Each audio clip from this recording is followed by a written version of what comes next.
So the second part to this chapter is about absolute value equations and inequalities. Now you might remember from middle school or from previous class that an absolute value is where you just take away the negative, where, for example, the absolute value of -5 is equal to 5, and the absolute value of +5 is equal to 5.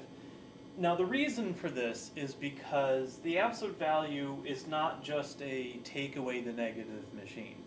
What it actually is, geometrically speaking, is the distance that -5 is away from the origin, away from 0 on the number line.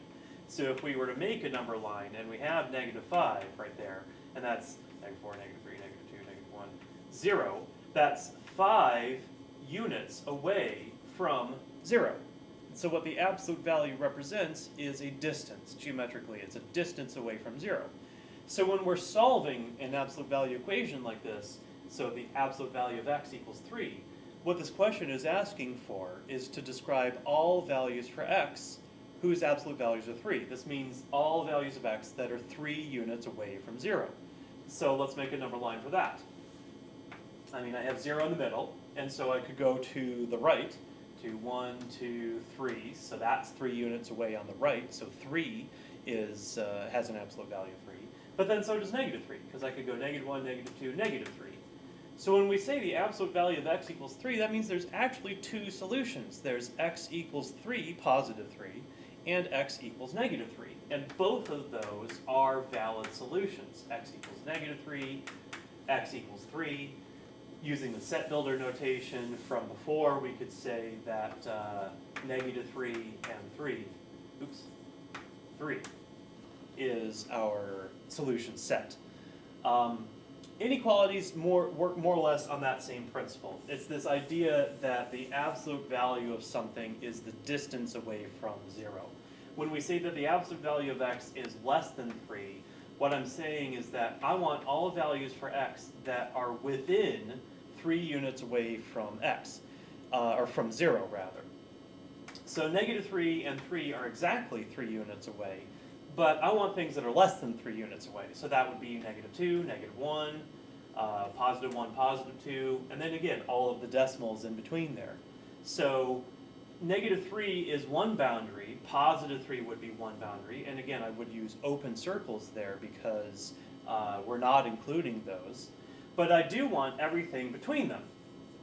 So what I end up with then is the compound inequality.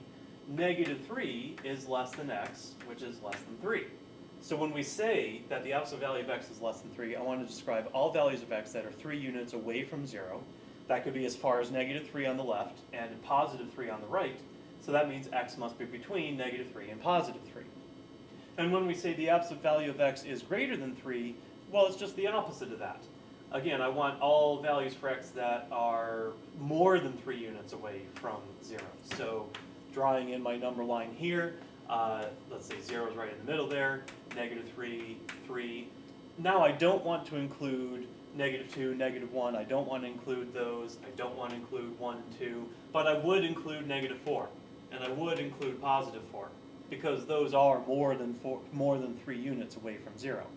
And so I have an open circle there, and I shade to the left, open circle here, shade to the right, and I end up with the compound inequality, x is less than -3, or x is greater than +3.